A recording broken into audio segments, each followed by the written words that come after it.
บรอออกนี่กูตัวน้องนี่เอาតម្លៃនារីឲ្យបានច្រើនណាស់ទៅល្អឈប់ជាឈប់វិដំឈប់មើងងាយនារីទៀតទៅណាអូខេណាអរគ្នា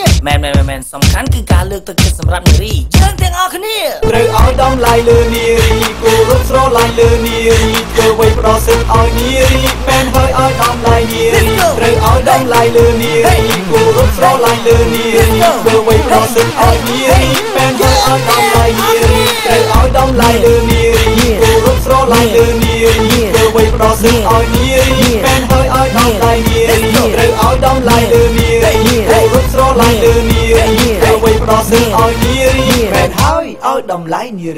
រីគ្រប់រូបរស់នៅក្នុងផែនដីគ្មានចំណានអ្វីក្រៅពីសិទ្ធិសេរី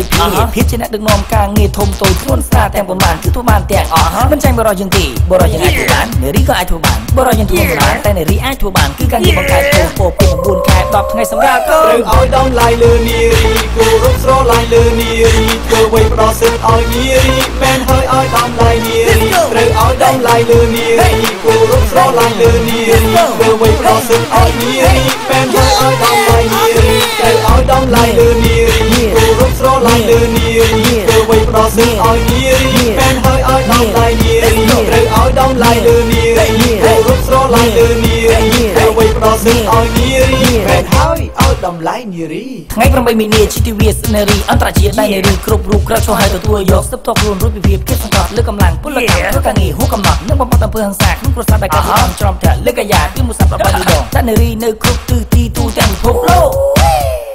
ត្រូវឲ្យតម្លៃលើនារី